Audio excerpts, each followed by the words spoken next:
नमस्कार युवा साधु युवा, मैं हूं विमलेश और स्वागत करता हूं आपके अपने YouTube चैनल संस्कृत स्पेस पे। UGC नेट JRF UPHSC का हम लोग बैच चला रहे हैं, प्रोफेसर बैच। तो उसमें हम लोग विभिन्न शीर्षकों पर चर्चा कर रहे हैं। तो उसी कड़ी में आज हम लोग जो पाठ्यक्रम का जो 8वां यूनिट है, उस 8वां यूनिट जो साहित्य का है, उस साहित्य के विशिष्ट अध्ययन में आपका 10 रूपक लगा हुआ है। तो 10 रूपक में क्या क्या पढ़ना है ये तो नहीं दिया है बस, लेकिन ये दे दिया है कि 10 रूपक में प्रथम और तृतीय जो प्रकाश है उसको हम लोगों को पढ़ना है। तो उस 10 रूपक में जो भी बिंदु परीक्षा की दृष्टि से महत्वपूर्ण हैं, उन सभी बिंदुओं पे हम लोग अच्छे से चर्चा करेंगे कि वहाँ से जितने भी प्रश्न बने उसको करने में हमको किसी भी प्रकार की कठिनाई का सामना न करना पड़े। ठीक है, तो इसी उम्मीद के साथ शुरू करते हैं आज का टॉपिक जो 10 रूपक है उस पे। ठीक है, तो किसी भी ग्रंथ की शुरुआत करने से पहले, ग्रंथ का शुरुआत करने से पहले उसका एक जो सामान्य परिचय होता है उसको जान लेना चाहिए। क्योंकि कई बार जो परीक्षक होता है वह परीक्षक सब्जेक्ट से ना पूछ करके सब्जेक्ट के बारे में से भी पूछ लेता है कि भाई सब्जेक्ट जो पढ़े हैं उनके बारे में कुछ जानकारी है कि नहीं है। ठीक है, तो सिंपल बात यह है कि जो 10 रूपक है, उस 10 रूपक में जो 10 प्रकार के रूपक हैं उन रूपकों के बारे में चर्चा की गई है। तो जो नाट्य शास्त्र है वो नाट्य शास्त्र पर आधारित है 10 रूपक। जो भारतीय नाट्य शास्त्र में एक मात्र जो नाट्य शास्त्र प्राप्त होता है जिसके रचयिता भरत मुनि हैं, एक तरह से कहें तो नाट्यों की शुरुआत वहीं से हुई थी। और हालांकि वैदिक काल से भी नाटक की उत्पत्ति के बारे में कुछ बिंदु मिलते हैं, लेकिन एक आधिकारिक रूप से बात करें तो नाट्य की उत्पत्ति मतलब जो हमारे सामने इसमें प्रमाणिक ग्रंथ के रूप में उपलब्ध है वह ग्रंथ नाट्यशास्त्र है। तो नाट्यशास्त्र में क्या है कि चीज़ें बहुत विस्तृत रूप से और बहुत मतलब कठिन रूप से बताई गई थी। तो उन चीज़ों को आम जनमानस के सामने लाने के लिए और जो मतलब जो विद्यार्थी हैं, शिक्षार्थी हैं, उनको समझने में आसानी हो, उसी बिंदु को जो भरत जी ने कहा है तो उसको और अच्छे प्रकार से बताने के लिए विभिन्न आचार्यों ने एक अलग से उसी को आधार बना करके, अर्थात उसी नाट्यशास्त्र को आधार बना करके अपने अपने मतानुसार एक अलग से स्वतंत्र ग्रंथों की रचना की। तो उन्हीं स्वतंत्र ग्रंथों में से एक ग्रंथ है आपका 10 रूपक, जो नाटक में बताया गया है, नाट्यशास्त्र में बताया गया है। उन्हीं बातों को लेकर के अलग से स्वतंत्र ग्रंथ के रूप में 10 रूपक की रचना की गई है। ठीक है, तो इसके कुछ परिचय के बारे में जान लेते हैं। तो इसके जो रचयिता हैं, जो इसके जो लेखक हैं, वह आचार्य धनंजय हैं। कौन है? आचार्य धनंजय। धनंजय जो इनके पिता का नाम विष्णु रहता है, विष्णु है, ये खुद अपने ग्रंथ के आखिरी में इन्होंने अपने बारे में बताया हुआ है। तो उसी हिसाब से इनका नाम धनंजय है और इनके पिता का नाम विष्णु है। एक मालवा के परमावंशी राजा हुए जिनका नाम था मुंज। उन मुंज के ये सभासद थे। क्या थे? उस राजा मुंज के ये सभासद थे। ठीक है, इसके बाद कहा जाता है कि जो 10 रूपक है उस 10 रूपक के में 2 भाग हैं, एक कारिका भाग है, एक वृत्ति भाग है। तो कारिका काफी मतलब कहा जाता था कि उस समय के हिसाब से मतलब कृष्ट था एक तरह से, मतलब कारिका बहुत दुरूह थी। तो उस कारिका के दुरूहता को दूर करने के लिए जो इनके भाई हैं, जो इनका नाम धनिक है, क्या नाम है उनका?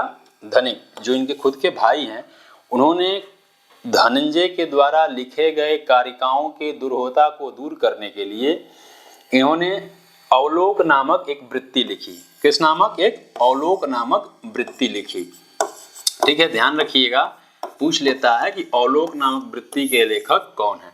ठीक है, तो अवलोक नामक वृत्ति लिखी, तो इसको ध्यान रखेंगे। इनके अलावा एक काव्य निर्णय नाम का एक अन्य ग्रंथ जिसके रचयिता धनिक जी हैं, एक अन्य ग्रंथ के रूप में काव्य निर्णय नामक ग्रंथ एक आता है।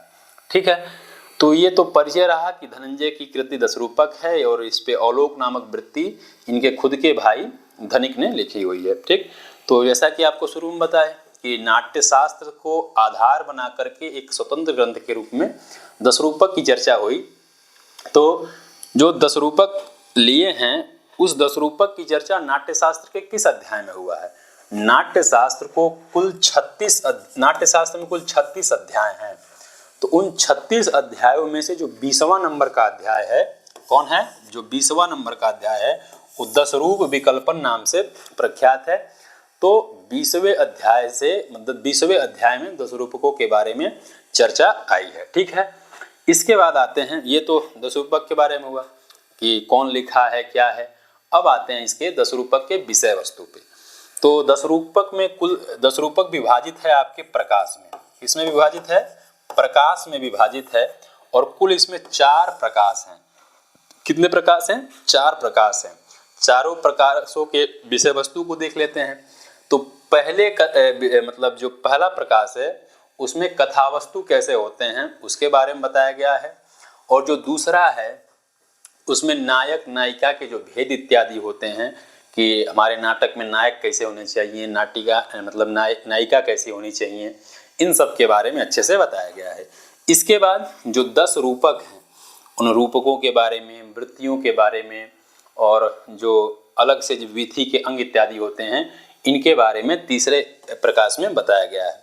और जो अंतिम है रस, उस रस के बारे में अच्छे से धनंजय जी ने चौथे प्रकाश में बताया हुआ है। ठीक है, तो इस प्रकार से ये जो आपका परिचयात्मक रूप में जो 10 रूपक के बारे में रहा कि धनंजय इसके रचयिता हैं, अवलोक नामक वृत्ति के लेखक आचार्य धनिक जी हैं और उन्होंने जो नाट्यशास्त्र के 20वें अध्याय में 10 रूपकों की चर्चा आई है और 10 रूपक को 4 प्रकाशों में विभाजित किया गया है। चारों प्रकाशों में जो विषय वस्तु हैं ये हैं कथावस्तु, नायक, रूपक और रस। ठीक है, तो ये परिचय के रूप में रहा। अब आते हैं आगे, अब हम लोग अपने विषय पे। तो जैसा कि आप जानते हैं कि किसी भी ग्रंथ की शुरुआत करने से पहले जो कवि होते हैं, जो लेखक होते हैं, जो रचयिता होते हैं, वो मंगलाचरण करते हैं। क्यों? क्योंकि वो अपने ग्रंथ की समाप्ति मतलब निर्विघ्न रूप से करना चाहते हैं। क्यों? हम कोई कार्य जब करते हैं तो उस कार्य करने में एक समय तो बहुत सारी चीज़ें मतलब शुरुआत तो हो जाती हैं, लेकिन बीच में कई सारी बाधाएं आती हैं। तो उस कार्य की मतलब निर्विघ्नता पूर्वक समाप्ति हो जाए, तो उसके समाप्ति के लिए कवि लोग जो होते हैं अपने इष्ट देवता की प्रार्थना करते हैं कि हमारा जो कार्य है एकदम निर्विघ्न रूप से अंतिम पायदान तक चला जाए और जिस उम्मीद से, जिस सोच से हम आगे बढ़ रहे हैं वो पूरा पूर्ण हो जाए। ठीक है, तो इन्होंने 2 मंगलाचरण के माध्यम से, पहले में गणेश जी और दूसरे में विष्णु जी के आराधना के साथ अपने ग्रंथ की शुरुआत की है। थोड़ा जान लेते हैं मंगलाचरण क्या है। तो देखिए 3 प्रकार के मंगलाचरण होते हैं। एक आशीर्वादात्मक होता है, एक वस्तु निर्देशात्मक होता है और एक नमस्कारात्मक होता है। ठीक है, तो उसमें से ये नमस्कारात्मक मंगलाचरण है। कैसा मंगलाचरण है? ये नमस्कारात्मक मंगलाचरण है।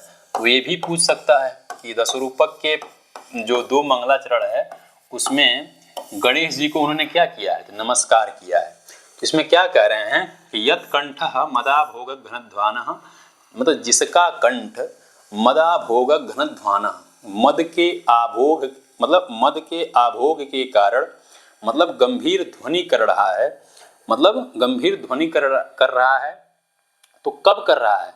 वह गणेश जी का जो कंठ है जो गंभीर ध्वनि कर रहा है मद के आभोग के कारण, उस मतलब कंठ के गंभीर ध्वनि करने के कारण नीलकंठस्य तांडवे, और उस गंभीर ध्वनि के कारण वह गणेश जी का ध्वनि नीलकंठ के तांडव में क्या है? सहायक है। ऐसे भगवान श्री गणेश जी को क्या है?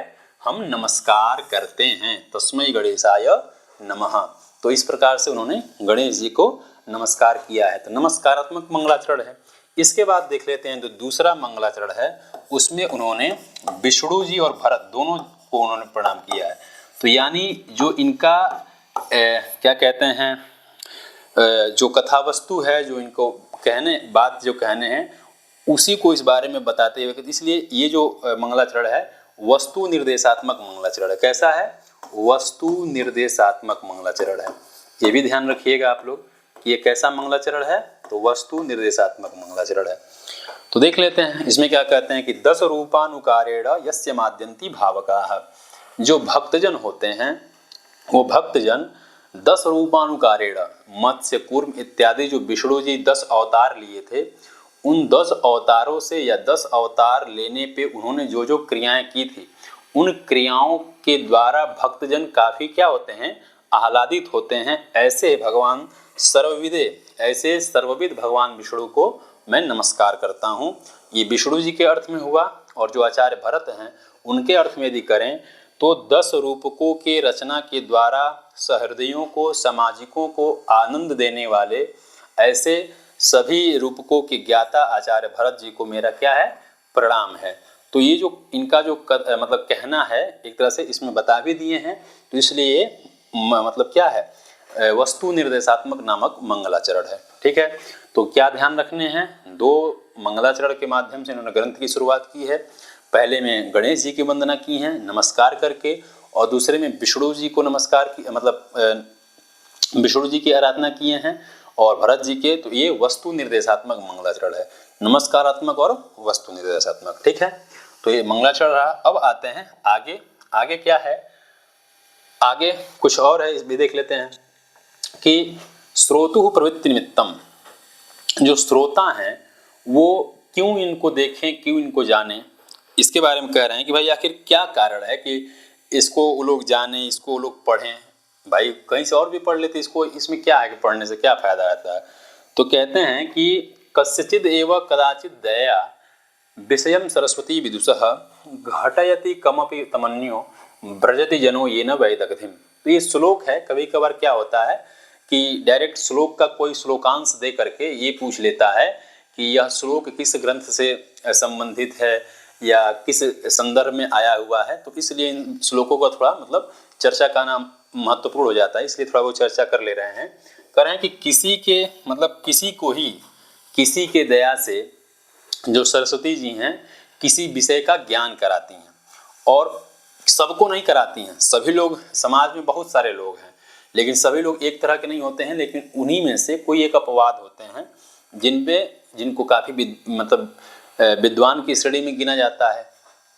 तो उनमें से किसी एक को सरस्वती जी किसी के दया से वो ज्ञान करा देती हैं, और उनके द्वारा अनेक लोग उनके ज्ञान से क्या होते हैं, लाभान्वित होते हैं। ठीक है, तो इसी बारे में श्लोक है कि जनो येन वैदग्धिम, और उन्हीं के द्वारा जो अन्य लोग होते हैं वो विदग्धता को प्राप्त करते हैं। तो ज़्यादा कुछ खास नहीं है, लेकिन बस ये है कि ये श्लोकांश दे करके या श्लोक दे करके पूछ सकता है कि क्यों, कहाँ का है, तो इसलिए महत्वपूर्ण है। ठीक है, इसके बाद स्वप्रवृत्ति विषयम दर्शयति।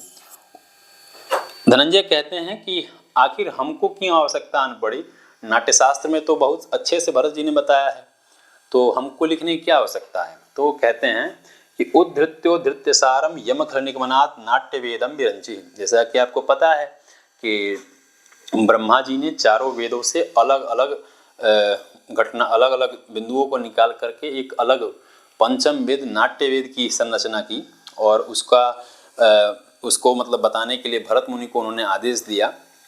तो वो कहते हैं कि जो ब्रह्मा जी हैं उद्धृत्योद्धृत्य सारम, मतलब वेदों से, नाट्य से संबंधित सारों को निकाल करके एक अलग से नाट्य वेद की रचना की, और उस नाट्य वेद को जो इसका प्रयोग आचार्य भरत ने खुद किया। किसने किया? आचार्य भरत ने खुद किया। नीलकंठ, जिस पर भगवान शंकर ने स्वयं तांडव किया, और सर्वाणी लास्यमस्यम, और जो पार्वती जी हैं उस पे उन्होंने क्या किया, लास्य किया।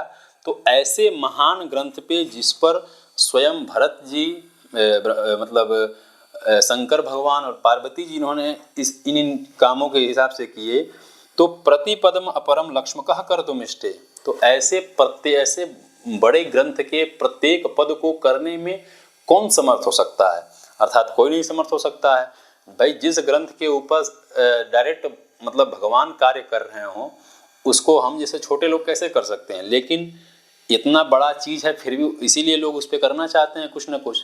तो इसीलिए कह रहे हैं कि नाट्यानाम किंतु किंचित प्रगुण रचनया लक्ष्मणम संक्षिपामि, इसलिए उन्हीं के बातों को उन्हीं के शब्दों में और उन्हीं के अर्थों में उन्हीं के पदों से इस नाट्य को हम थोड़ा सा संक्षिप्त रूप में मतलब करके आपको हम अच्छे से क्या करेंगे, बताएंगे। ठीक है, तो कई बार क्या होता है कि ये नाट्यानाम किंतु किंचित प्रगुण रचनया लक्षणम संक्षिपामि, ये लाइन सीधा दे करके पूछ लेता है कि यह पंक्ति किस ग्रंथ से संबंधित है। आप लोग ध्यान भी दिए होंगे कि जो लास्ट टाइम एग्जाम हुआ था उसमें से डायरेक्ट पंक्ति ही दिया है और पंक्ति दे करके पूछा था कि यह पंक्ति किस लेखक से संबंधित है या किस ग्रंथ का है। तो ऐसे ये भाई फेमस पंक्ति हैं तो वहाँ से पूछ सकता है, तो इसको आप लोग ध्यान रखेंगे। ठीक है, आगे चलते हैं। आगे क्या है, आगे है आपका, हाँ अब तो ये कहे कि इदम प्रकरणम दशरूप ज्ञान फलम, ये जो आपका दशरूपक है, इस दशरूपक का फल ये है कि 10 रूपकों के ज्ञान का मतलब 10 रूपक क्या है इसका ज्ञान कराना।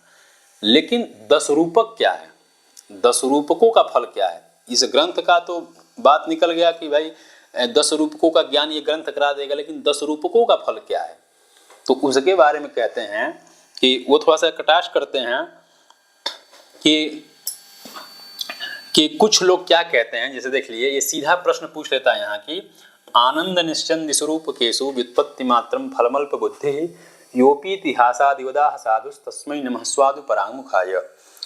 कहते हैं कि आनंद को प्रसवित करने वाले जो रूपक होते हैं, मतलब जिन रूपकों के माध्यम से हम केवल आनंद की अनुभूति प्राप्त करते हैं, आनंद की अवस्था में अपने आप को पाते हैं, ऐसे रूपकों को इतिहास आदि मतलब इतिहास के रूप में केवल व्युत्पत्ति मात्र, मतलब यह अल्प बुद्धि साधु, जो कम बुद्धि वाले लोग होते हैं और अपने आप को साधु कहते हैं, ऐसे लोग इस रूपकों को केवल क्या करते हैं, व्युत्पत्ति मात्र। व्युत्पत्ति मात्र अर्थात जो व्युत्पत्ति मात्र बोले हैं, इसका मतलब है कि लौकिक ज्ञानों में हमारी क्या हो, पराकाष्ठा हो, कलाओं के बारे में हम अच्छे से जानते हो, इन सब के बारे में हम जो चीज़ जाने, मतलब लौकिक ज्ञान को अधिक जानना, ये रूपकों का फल बताते हैं।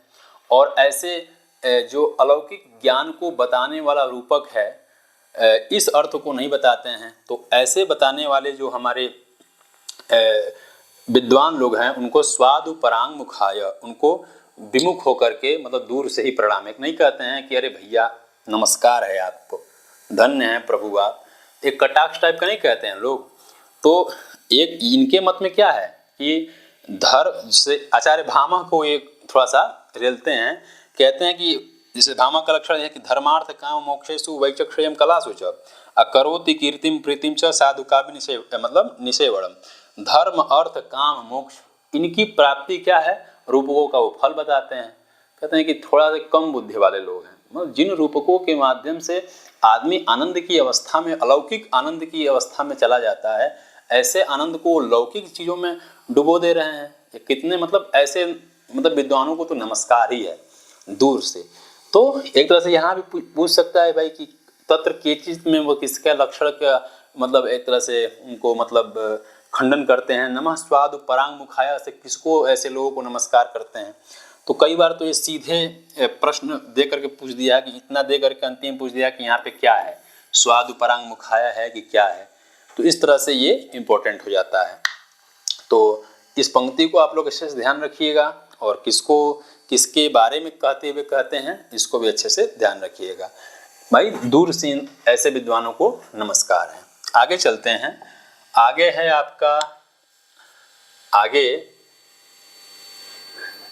हाँ ठीक है, तो ये आपका क्या रहा कि अपने ग्रंथ के बारे में थोड़ा बहुत बता दिए और मंगलाचरण करते हुए और जो 10 रूपकों के जो फल है और 10 रूपकों के ज्ञान का फल क्या है, ये सब बताते हुए अब बात कर रहे हैं कि जिस हम नाट्य की बात कर रहे हैं आप, वह नाट्य है क्या, जिस रूपकों के बारे में बात कर रहे हैं वह रूपक है क्या, तो उसके बारे में वो बताते हैं।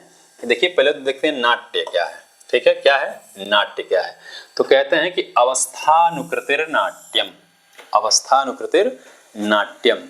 अवस्थाओं का अनुकरण करना ही नाट्य होता है। अवस्था किसे कहते हैं उसके बारे में देखिए, कहते हैं कि काव्योपनिबद्ध धीरोदात्तादि अवस्थानुकारस चतुर्विध अभिनयेन तादात्म्यापत्तिर्नाट्यम। देखिए, 4 प्रकार के नायक होते हैं और 4 प्रकार के अभिनय होते हैं। धीरोदात्त, धीरोधत, धीर ललित, धीर प्रशांत और आंगिक, वाचिक, सात्विक, आहार्य। इन 4 प्रकार के नायक और 4 प्रकार के अभिनयों के द्वारा जो तादात्म्य पत्तिर कर ले, मतलब कोई नट जिसका मंचन वो कर रहा है उसके मंचन में अपने आप को इस तरह से प्रस्तुत करे कि उसको देखें और जिसका मंचन कर रहा है उनको ध्यान में करें, तो दोनों में कोई भी भेद नजर नहीं आए, तब जाकर के उस स्थिति को हम नाट्य कहते हैं। तो अवस्था, तो मान लीजिए अवस्था से यहाँ क्या कहना है कि अवस्था तो इसको कह नहीं सकते हैं कि अगर हम किसी के वेशभूषा इत्यादि को धारण करके और सामने खड़े हो जाएं कि हमको देख के ऐसा लगे कि हाँ ये राम जी की तरह लग रहा है, विष्णु जी की तरह लग रहा है, शंकर जी की तरह लग रहा है, ये भी तो एक अवस्था ही विशेष हुआ। तो इसका भी अनुकरण करना क्या नाट्य है? क्या नहीं। चारों अभिनयों के द्वारा एक मतलब अवस्था कहते हैं भरत जी की सुख दुखार्थ संभवा, मतलब जिसके सुख के दुख के अर्थ को बताने वाला जो अवस्था होता है। और सबके सुख दुख की अवस्थाएं अलग अलग होती हैं। अगर वो सुख में कैसे रिएक्ट करते हैं, दुख में कैसे रिएक्ट करते हैं, उनके भावों को, जैसे नहीं होता है कि आप लोग और किसी से बहुत मिले जुले रहते हैं तो किस अवस्था विशेष में कैसे निर्णय ले सकते हैं, उन स्थिति विशेष को यदि आप उनसे जुड़े हुए हैं मन से, तो उस स्थिति विशेष को आप अच्छे से बता सकते हैं। तो इस स्थिति में जो आ जाए उस अवस्था का जब अनुकरण करते हैं तब आप कहलाएंगे असली नट। तो आंगिक, अंगों के अभिनय के द्वारा, वाचिक जैसे वो बोलते हैं उस हिसाब से, आहार्य मतलब जैसा वो वेशभूषा धारण इत्यादि करते हैं, और सात्विक ये नहीं कि आप जो हैं उस हिसाब से रहें, भले पहनावा उनके हिसाब से किए हों और जो बोल रहे हैं वो अपने हिसाब से बोल रहे, नहीं। जिस सात्विक भाव से, जिस प्रवृत्ति से वो किसी काम में जुड़ते हैं या अपने आप को लगाते हैं, उसी मानसिक प्रवृत्ति से यदि आप जुड़ रहे हैं और ऐसे अवस्थाओं का अनुकरण करते हुए यदि किसी चीज़ का मंचन कर रहे हैं तो उसको क्या कहते हैं? हम अवस्थानुकृति कहते हैं। तो इसको क्या कहते हैं? नाट्य कहते हैं।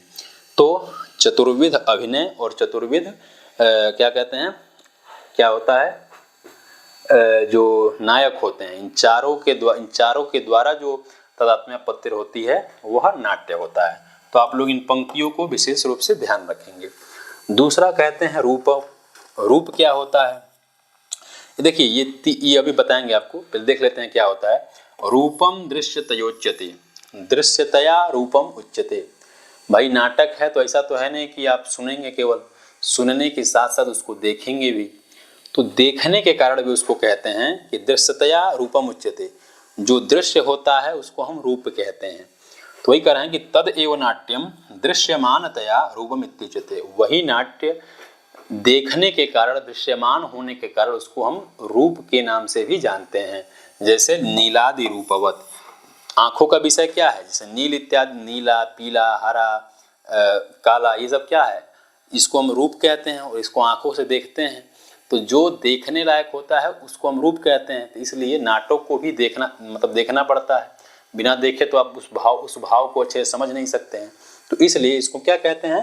रूप के नाम से भी जानते हैं। तीसरा कहते हैं दृश्यम। क्या कहते हैं? रूपक कहते हैं। दृश्य नहीं है, रूपक है। रूपक क्यों कहते हैं? कि रूपकम तत्समारोपात। रूपक क्यों, मान लीजिए इसलिए रूपक कहते हैं कि जिसका वह मंचन कर रहा है उसी के रूप का मतलब एकदम अच्छे से अपने ऊपर क्या कर लिया, आरोप कर लिया है, और एज इट इज वही लग रहा है जिसको आप देख रहे हैं। ऐसा नहीं लग रहा है कि श्याम, घनश्याम, ये तो श्याम है, ये घनश्याम है, नहीं, ये राम ही है, ये राम का ही अनुकरण कर ले। ठीक है। तो तत्समारोपात, उसका अनुकरण करने, अपने ऊपर आरोप करने के कारण इसको हम रूपक के नाम से भी जानते हैं। ठीक है। तो आपके मन में आ रहा होगा कि भाई नाट्य को, रूपक को है अलग अलग क्यों कह रहे हैं? देखिए ये तीनों एक समानार्थी हैं।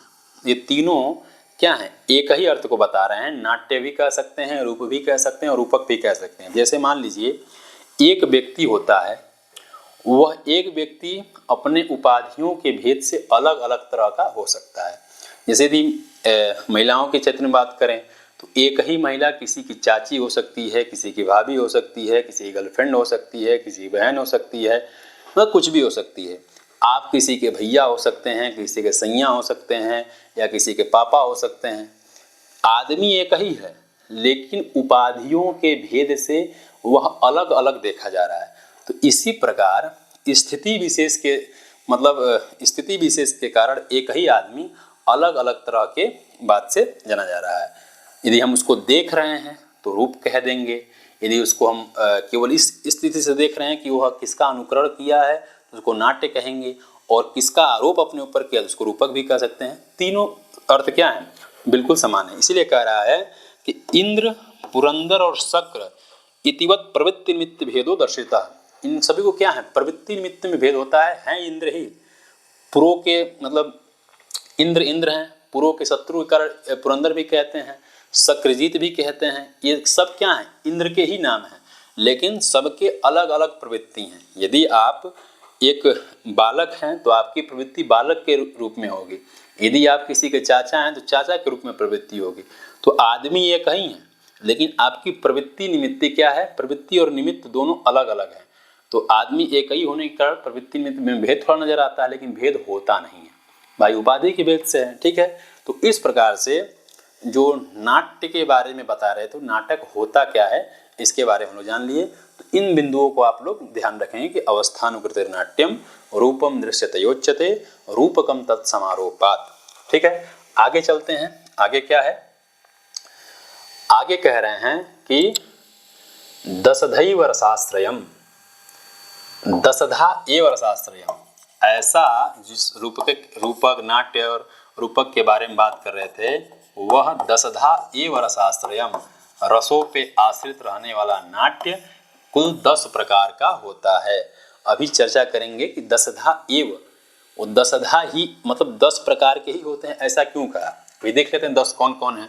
नाटक, प्रकरण, भाड़, प्रहसन, डिम, व्यायोग, समोकार, विथि, अंक और यामृग, यह 10 प्रकार के 10 ही रूपक होते हैं, ऐसा कहा। ये 10 ही क्यों होते हैं, तो ऐसा इसलिए कहा, देखिए एक नृत्य होता है, काव्य में नृत्य के 7 भेद बताए गए हैं। कितने भेद बताए गए हैं, 7 भेद बताए गए। उन 7 भेद में डोंबी, सरिगदित, भाड़, भाड़ी, प्रस्थान, रासक और काव्य। ठीक है, ये नृत्य के 7 भेद बताए गए हैं। 7 भेदों में देखिए भाड़ भी आ रहा है, यहाँ भी भाड़ है और यहाँ भी भाड़ है। तो कह रहे हैं कि क्या ये दोनों भाड़ एक ही हैं, जब एक ही हैं तो इनको हम 10 क्यों कहें, हम 17 कहिए, इनको भी ऐड इसी में कर लीजिए। तो कहे देखिए 10 ही प्रकार के रूपक होते हैं, ये वो भाड़ नहीं है जो इस भाड़ की बात कर रहे हैं आप। तो कहे क्यों भैया, तो कहे बता रहे हैं, देखिए कहे कि अन्यद भावाश्रयम नृत्यम, ये जो आप नाट्य की बात कर रहे हैं ना, उनसे अलग जो अन्य होता है वो भावाश्रित होता है, और उस भाव पे आश्रित रहने वाले को हम क्या कहते हैं, नृत्य कहते हैं। कि भावों पर आश्रित रहने वाले को क्या कहते हैं, नृत्य कहते हैं। और जो आपका नाट्य होता है वह रसों पे आश्रित होता है। तो देख लेते हैं, तो अन्यद भावाश्रयम नृत्यम, तो 2 चीजें हुए, क्या क्या हुए, 2, एक आपका हुआ नाट्य, एक आपका क्या हुआ, एक आपका हुआ नाट्य और एक आपका हुआ नृत्य। नृत्य, इन दोनों के भेदों को एक में नहीं कर सकते हैं, क्योंकि इसमें मतलब विषय भेद है। इसमें जो नाट्य है आपका रसों पे आधारित रहने वाला है, और जो नृत्य है आपका भाव पे आश्रित रहने वाला है। भाव के द्वारा इसकी स्थिति होती है नृत्यों की। तो देख लेते हैं कैसे, जैसे देख लीजिए कि जो नृत्य होता है, नृत्य गात्र विक्षेपे, एक धातु है, मतलब गात्र के विक्षेप होने का मतलब शरीर का केवल हिलना डुलना, केवल मतलब आंगिक अभिनय होता है। आप उसमें वाचिक, सात्विक ये अभिनय इत्यादि नहीं करते हैं, केवल अंगों को हिलाते डुलाते हैं। बस अंतर इसमें ये रहता है कि अंगों के साथ साथ मतलब क्या होता है, उसमें भाव भी रहता है। जैसे मान लीजिए कोई गाना हो, जब तुम आ जाते हो सामने, तो तुम आ जाते हो सामने, तो ऐसा मतलब कहने के लिए कि ऐसा भाव दिखाएगा कि सामने वाला देख कर कितना लग जाएगा कि हाँ किसी को बुला रहा है। इस समय के भाव नहीं, मतलब गाना बज रहा है कहीं और, इस समय मतलब मेढक की तरह कूदते हैं, बेस अलग बजता है, इन सबको कूदना अलग होता है। आप लोग देखते होंगे इस समय रियलिटी शोज वगैरह में, पहले के क्या थे जो मतलब नृत्य इत्यादि हुआ करते थे, वह देखिए अभी नृत्य बताएंगे आपको, वो नृत्य नहीं, नृत्य की कैटेगरी में आ गया है। पहले मतलब रिलिक्स के हिसाब से मतलब डांस हुआ करता था, नृत्य हुआ करता था, तो भाव पे आधारित था। लेकिन अब जो जितना ऊंचाई पे कूद ले, जितना मतलब अपने कमर को इतना झटका दे, इतना अच्छे से मतलब अपने आप को बेंड कर दे, वो कर ले, और उठ करके जो जज होते हैं वो आउटस्टैंडिंग और ऐसा कुछ बोलते हैं। तो मतलब देखिए स्थिति बोला क्या जा रहा है नृत्य के बारे में और आपको देखने को मिल क्या रहा है, तो देखिए कितना अंतर हो रहा है। भाई अब कोई तुम चले जाते हो सामने इस गाने पे, तुम आ जाते हो सामने इस गाने पे, यदि कोई कूद के बताए तो भाई कूद के से क्या मतलब है, ऐसा कुछ बताओ कि वो परेशान है तो तुम सामने आ गए तो कैसा क्या हो रहा है। तो इस तरह कुछ चीज़ें देखने को नहीं मिलती। इसीलिए कह रहा है कि नृत्येर गात्र विक्षेप अर्थत्वेन आंगिक बाहुल्य, अंगों के बाहुल्यत होने से, किस होने से, मतलब नाट्य में मतलब चारों अभिनयों की बहुलता होती है, लेकिन इसमें केवल अंगों की बहुलता होती है। तत्कार्य नर्तक व्यपदेशात, इसलिए अंगों की बहुलता होने के कारण इस हम मतलब जो नृत्य होते हैं उसको हम नर्तक के नाम से जाते हैं, और लोक में भी इसको हम क्या करते हैं, प्रेक्षणीय कम व्यवहारात, मतलब लोक में इसको हम देखते हैं। भाई नृत्य को आप सुनेंगे थोड़ी ना, केवल देख सकते हैं। इसलिए नाटकादेह अन्यत नृत्यम, इसलिए नाटक से क्या है, ये अन्य, नाटक को आपको देखना भी रहता है और सुनना भी रहता है। क्यों? क्योंकि उसमें चारों अभिनयों के साथ साथ उसमें बातें कही भी जाती हैं, लेकिन इसमें क्या है, केवल भाव पे आधारित होकर के चीज़ों को दिखाया जाता है। तो आप केवल उसको देख सकते हैं, सुनेंगे क्या, केवल देखेंगे तब भी आपका काम हो जाएगा।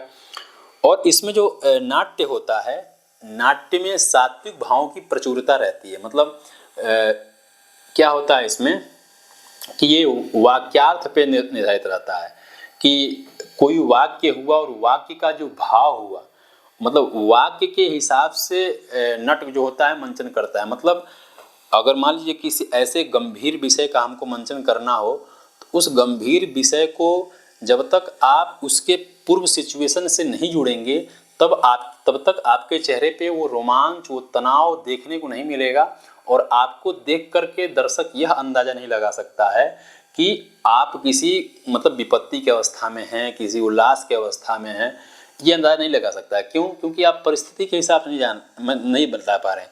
इसीलिए सात्विक अभिनय होता है। आप उस दृष्टि के हिसाब से मंचन कर रहे होते हैं, तो आपको देख मतलब किसी सीन को देख के ही मतलब लोग नहीं बता देते हैं कि अच्छा कुछ मतलब गंभीर विषय चल रहा है, इस तरह से लोग कह देते हैं। लेकिन और जो आपका इसमें होता है नृत्य में केवल आंगिक अभिनय होते हैं, अंगों को इधर उधर फेंकिए और कुछ भाव दिखा दीजिए, वो नृत्य हो गया। ये दोनों अंतर है। इसीलिए कह रहा है कि वाक्यार्थ से होती है, जो नाट्य में जो रस की निष्पत्ति होती है और उसमें भाव पे आश्रित रहता है तो केवल भाव दिखाया जाता है, लेकिन नाट्य को देखने से तो आपको रस की उत्पत्ति होती है, और रस की उत्पत्ति तभी होती है जब आप विभाव, अनुभाव, व्यभिचारी भाव, स्थायी भाव सबके संयोग से एक अलग वाक्य के संरचना में जब उस अर्थ को जब आप जानते हैं, एक अलग दृष्टि से जब चीज़ों को आप देख लेते हैं, तब आपको लगता है कि हाँ वाकई काफ़ी शानदार चीज़ था। तो तभी जानेंगे कि जब उसको देखेंगे और सुनेंगे। तो देखे सुनने वाला काम नाट्य में होता है, नृत्य में केवल देखने वाला कार्य होता है, इसलिए भी अलग है। इसके बाद कह रहे हैं, अब देखिए अब ये तो नृत्य का बता ही दिए, अब देखिए नाट्य का भी बता दे रहे हैं कि नाट्यम इति च नट अवस्पंदने इति नटेः किंचित चलनार्थत्वात् सात्विक बाहुल्यम। मतलब इसमें केवल हिलना डुलना नहीं रहता है, सात्विक बाहुल्यता के कारण उसी के अनुरूप क्या होता है, आपका अंग हिलता डुलता है और उसमें केवल भाव के अनुरूप हिलता है। इसलिए अतएव नट व्यपदे, इसलिए उस नाट्य को करने वाले को हम क्या कहते हैं, नट कहते हैं। तो नट और नर्तक दोनों अलग अलग हैं। नट को हम नर्तक नहीं कह सकते हैं और नर्तक को हम नट नहीं कह सकते हैं। ठीक है, तो भाव अगर 4 बात 5 बात में हम करें तो नाट्य रसों पे आश्रित रहता है, नृत्य भावों पे आश्रित रहता है। इसमें अवस्थाओं का अनुकरण होता है और इसमें भावों का अनुकरण होता है, किसी की अवस्था विशेष का। और इसमें सात्विक भावों की प्रचुरता होती है, इसमें आंगिक भावों की प्रचुरता होती है। इसमें चारों अभिनय होते हैं, आंगिक, वाचिक, सात्विक, आहार्य।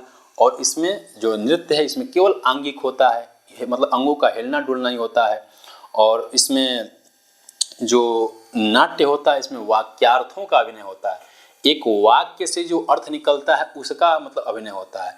लेकिन जो नृत्य होता है उसमें केवल पदार्थों का, मतलब पद पद अर्थों के अभिनय को किया जाता है। जैसे मान लीजिए अगर तुम आ जाते हो इधर, या कोई भी गाना ले लीजिए कि जमी, मतलब क्या कि जमी चलने लगा, तो भाई जमी चलने लगा, तो ऐसा आप केवल जमी चलने लगा पे आप कुछ दिखा देंगे। तो इस तरह से चीज़ें होती हैं। तो नाट्य और नृत्य में ये फर्क है। एक होता है तो क्या हुआ आपका, हुआ कि अन्यद् भावाश्रय नृत्यम। इस नृत्य के अलावा एक चीज़ें और होती हैं, वह है आपका, देख लेते हैं कि नृत्यम ताललयाश्रयम। नृत्यम ताललयासम, एक नृत्य हुआ। लेकिन अब देखिए जो इस समय हो रहा है जिसको हम नृत्य कहते हैं, हालांकि वो नृत्य रहता नहीं है। नृत्यम ताललयाश्रयम, ताल और लय पर आश्रित रहने वाला जो होता है वो नृत्य होता है। मान लीजिए कहीं म्यूजिक ना बज रहा हो और हाथ से आप ताली ऐसे मारिए दो जगह, और ताली पे ही लोग क्या के नाचना शुरू कर दिया, ऐसे करके लोग गाना गा रहे हैं, आप ताली मार रहे हैं, तो नृत्य सो जाएगा। जैसे आजकल जो गांव देहात में या डीजे इत्यादि जो कूदते हैं, जो देख के लगता है, पिए तो नहीं है लेकिन देख के लगता है कि चढ़ा लिया है। तो ताल और लय पे जो आश्रित रहता है वो नृत्य रहता है, न उसमें कोई भाव रहता है, न कोई अभिनय रहता है, उसमें कुछ नहीं रहता है। बस कुछ न कुछ आवाज़ दीजिए जो मधुर टाइप का हो, उस पर हमको कूदना है केवल। तो इस कैटेगरी को हम क्या कहते हैं, नृत्य कहते हैं। इसमें अंग विक्षेप अभिनय शून्यो नृत्यम। इसमें अंग विक्षेप, अंगों का हिलना डुलना तो रहता है, लेकिन नृत्य जो होता है वो अभिनय प्रधान होता है, उसमें अभिनय सहित होता है। लेकिन जो नृत्य होता है वो अभिनय शून्य होता है, उसमें अभिनय कोई नहीं रहता है। मन करे नागिन करिए, मन करे ऊपर से कूद के करिए, अगर नॉर्मल साउंड बजाए उसी पर आप नागिन भी कर सकते हैं, कुछ भी कर सकते हैं, ठीक है। इसके बाद कह रहे हैं कि ये जो आपका है, जो आद्यम पदार्थाभिनय मार्गो देसी तथा परा। तो वाक्यों के अर्थ पे अभिनय मतलब जो मंचन होता है वो नाट्य होते हैं, और जो नृत्य होता है उस पे मतलब वह पदार्थों के अभिनय पर निर्धारित रहता है। तो उसमें कह रहे हैं कि आद्यम पदार्थाभिनय मार्ग, पदार्थों पे अभिनय के कारण उस नृत्य को हम मार्ग के नाम से भी जानते हैं। किस नाम से जानते हैं, मार्ग के नाम से भी जानते हैं।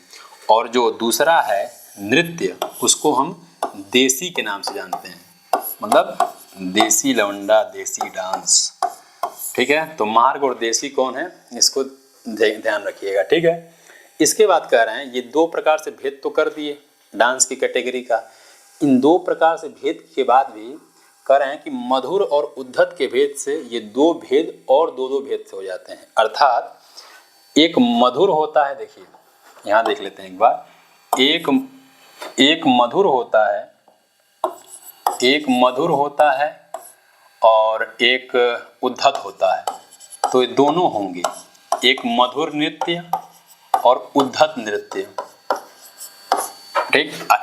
एक मधुर नृत्य और उद्धत नृत्य। तो देखिए मधुर सुकुमार नृत्य भी हो सकता है, और कुछ जगहों पे आप थोड़ा सा उद्धत नृत्य भी कर सकते हैं।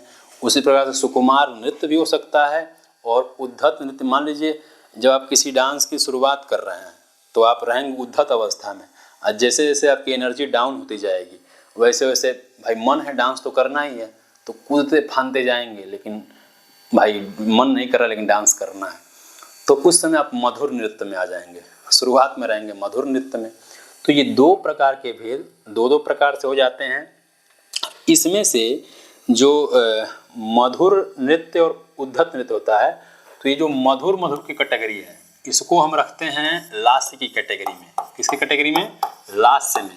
और जो उद्धत नृत्य और उद्धत नृत्य होता है इसको हम तांडव की कैटेगरी में लाते हैं। ठीक है, तो नृत्य और नृत्य ये दो प्रकार का होता हुआ भी तद मधुर और उद्धत के भेद से दो दो प्रकार के हो जाया करते हैं। मधुर और उद्धत नृत्य और मधुर और उद्धत नृत्य। ठीक है, और इसमें जो मधुर नृत्य होता है वो उसको हम लास्य कहते हैं, और जो मधुर नृत्य और उद्धत नृत्य होता है उसको हम तांडव कहते हैं। ठीक है, नृत्य मतलब तांडव, तो इसके भेद को आप लोग ध्यान रखेंगे। ठीक है, अब आगे चलते हैं। हम लोग कह रहे हैं तो क्यों दशधा एवं रसाश्रयम कहे, ये भी आप जान गए। नाट्य और नृत्य में भेद क्या होता है ये भी आप जान गए, और नृत्य और नृत्य में भेद क्या होता है ये भी आप लोग जान गए होंगे। ठीक है, अब कह रहे हैं कि जो 10 रूप होते हैं, 10 रूपक होते हैं, उन 10 रूपकों में देखिए कह रहे हैं कि अनुकारात्मकत्वेन रूपाणाम अभेदात्, सभी रूपकों में तो अनुकरण ही करना है, कुछ विशेष काम तो अब बता नहीं रहे हैं, तो सभी रूपकों में अनुकरण करने के कारण उसमें अभेद है। क्या है उसमें अभेद है, तो आप अलग अलग संख्या में क्यों निर्धारित कर रहे हैं भाई, जब सब में अनुकरण ही करना है तो उसमें भेद रखिए, अलग से 10 संख्या करके भेद क्यों बता रहे हैं। कह रहे हैं भैया भेद है, देखिए क्यों भेद है, क्योंकि वस्तु नेता रसस तेसाम भेद का, यहाँ तेसाम पद से केसाम, यहाँ आपको जाना है रूपकाणाम। रूपकाणाम में मतलब रूपकों में इस पूछ सकता है कि तेसाम से यहाँ क्या लेना है, तो आपको रूपक लेना है। तो रूपकाणाम वस्तु नेता रसा भेद का, वस्तु नेता और रस के कारण इन 10 रूपकों में आपसी में क्या है, आपस में भेद है। सभी रूपकों के एक ही मतलब इतिवृत्त कथांश नहीं हो सकते हैं, कुछ के भाई बड़े हो सकते हैं, किसी के छोटे हो सकते हैं, सबकी कथा अलग अलग हो सकती है। किसी में कोई हल्का नायक हो सकता है, किसी में बड़ा नायक हो सकता है। जो रस की कैटेगरी है, किसी में श्रृंगार हो सकता है, किसी में करुण हो सकता है, किसी में दोनों हो सकता है, किसी में केवल वीर हो सकता है। तो सभी रूपकों की जो स्थिति होती है वो अलग अलग है। ठीक है, तो इसलिए रूपकों की जो संख्या है उसको 10 बताई गई है और इसलिए उसमें भेद कहा गया है, तो इसको ध्यान रखेंगे। इसमें से अब वस्तु नेता रस जो है इसी के बारे में अब अलग अलग प्रकाश में बताएंगे। जैसे वस्तु आपके प्रथम प्रकाश में बता देंगे, नेता आपके द्वितीय प्रकाश में बता देंगे, और जो चौथा है तीसरा है उसमें रूपकों के बारे में बता देंगे। क्योंकि जब तक आप रूपक नहीं जानेंगे तो रूप में रहने वाले रस के बारे में नहीं जान पाएंगे, इसीलिए तृतीय में रूपक बताए हैं, उसके बाद रस बताए हैं। ठीक है, तो इसलिए वस्तु नेता रसस तेषाम भेद का, तो यहाँ से लेकर के जितने 10 रूपक है सब में अब इसी स्थिति को बताएंगे। तब देख लेते हैं इसमें जो वस्तु है वह वस्तु क्या है उसके बारे में देख लेते हैं। तो कह रहे हैं कि वस्तु जो है वो वस्तु 2 प्रकार का होता है। कितने प्रकार का होता है, दो प्रकार का होता है। 2 प्रकार का होता है, कौन कौन होता है, करें कि तत्र वस्तु च द्विधा, वस्तु इसमें से 2 प्रकार का होता है। कौन कौन, एक आधिकारिक और एक प्रासंगिक। जो प्रधान कथा होता है वह आधिकारिक होता है, और जो उसके साथ साथ चलने वाला जो कथा होता है वो प्रासंगिक होता है। तो आधिकारिक नाम से कौन कौन, एक आधिकारिक और एक प्रासंगिक, इन 2 के भेद से जो आपके क्या होते हैं वस्तु होते हैं वो 2 प्रकार के होते हैं।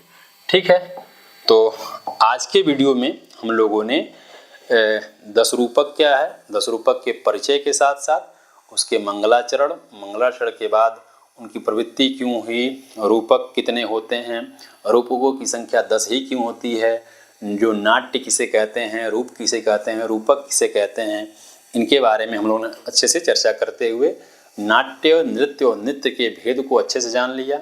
रूपकों में अभेद होते हुए भेद क्यों होता है, किसके माध्यम से होता है, वस्तु नेता रस, तो उसमें से वस्तु कितने प्रकार के होते हैं, तो आधिकारिक और प्रासंगिक के भेद से 2 तरह के होते हैं। तो इस तरह से आज के वीडियो में हम लोगों ने इन तथ्यों के बारे में जान लिया। ठीक है, तो वीडियो ज़्यादा लंबा हो जाएगा तो ज़्यादा मन भी नहीं करेगा देखने का, तो इसलिए हम लोग आराम से छोटे छोटे वीडियो के माध्यम से सभी विषयों को आराम से करते हुए निकले जाएंगे। ठीक है, तो आज के वीडियो में बस इतना ही। अब इसके आगे हम लोग इसके आने वाले वीडियो के माध्यम से जानेंगे। तब तक आप इस वीडियो को देखिए अच्छे से, और अच्छे से कंटेंट को आराम से समझते हुए आराम से आपको तैयार कर लेना है, ताकि यहाँ से क्वेश्चन बने तो आपके गलत ना हो। ठीक है, सभी को नमस्कार। युवा से आप